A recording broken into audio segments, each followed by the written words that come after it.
ఓం నమ శివాయ. హర మహాదేవ శంభో శంకర. ఇప్పుడు నేను చూపెట్టేది కర్ణపిశాచి. కర్ణపిశాచి అంటే కర్ణ అంటే చెవి, పిశాచి అంటే అదొక దయ్యంతో సంబంధించింది. కానీ దానిలో ఒక దేవుడు, ఆమె కూడా పిశాచి అంటారు. అది భూత భవిష్యత్తు వర్తమానం చెప్తుంది. ఇక్కడ చూడండి ఒకసారి. విధి మంత్రమును ఆయుధము 10,000 జపం చేయవలెను. ఈ విధముగా 40 రోజులు చేసిన ఎడల సిద్ధి యమును. ఇటు పీఠముల తాను కోరిన సంకల్పాన్ని కర్ణపిశాచి తన చెవులో చెప్పబడును. అంటే ఎదుటి వాళ్ళ ఏమనుకుంటున్నారో అది కర్ణపిశాచి మన చెవులో చెప్తుందండి.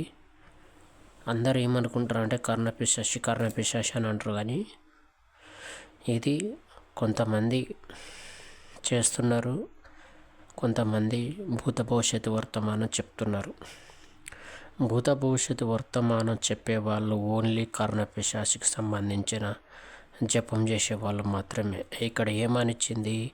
ఓం నమో భగవతే రుద్రాయ కర్ణపిశాచి స్వాహ.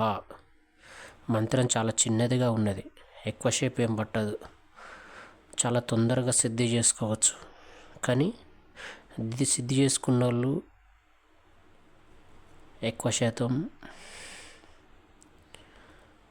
మ్యారేజ్ చేసుకోకూడదండి. ఫస్ట్ ఆఫ్ ఆల్ బ్రహ్మచర్య పాటించి ముందుకెళ్ళాలి. వాళ్ళకు సంకల్పం అనుకున్నది సాధించుకోగలుగుతారు, అనుకున్న విధంగా బతకగలుగుతారు, అన్ని విధాలుగా ఉండగలుగుతారు. కర్ణపిశాచి మాల గురిగింజ మాల వేసుకుంటారు. కర్ణపిశాచికి సంబంధించిన వాళ్ళు గురిగింజ మాల మాత్రమే వాడతారు. వాళ్ళు గురిగింజ గుర్తుపెట్టుకోండి.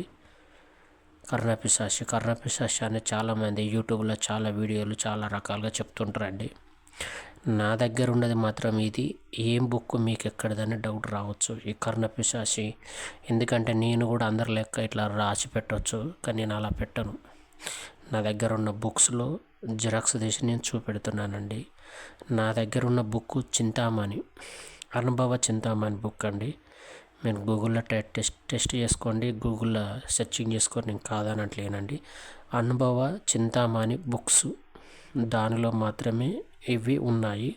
ఇది ఒక్కటని కాదు, నా దగ్గర ఇంకా చాలా ఉన్నదండి. యక్షిన్కి సంబంధించింది ఉన్నది, ఇంకోటి చాలా ఉన్నాయండి. ఇవన్నీ నేను చెప్పలేను, ఒక్కొక్క వీడియోలో చెప్పగలుగుతానండి.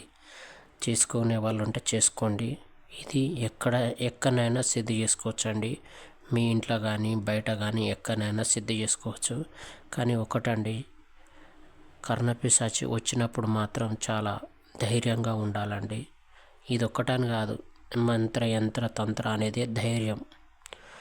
మనిషికి ప్రాణం మీద నమ్మకం ఉండకూడదు. ఫస్ట్ ఆఫ్ ఆల్ నేను బ్రతకాలి అనే వాళ్ళు మాత్రం మంత్రతంత్ర యంత్రానికి రాకూడదు.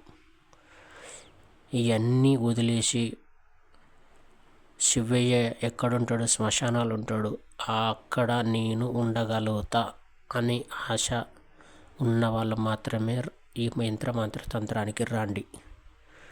ఉత్తిగా టైంపాస్ లెక్క వచ్చి ఈ మంత్రాలకు జోలికి రాకండి.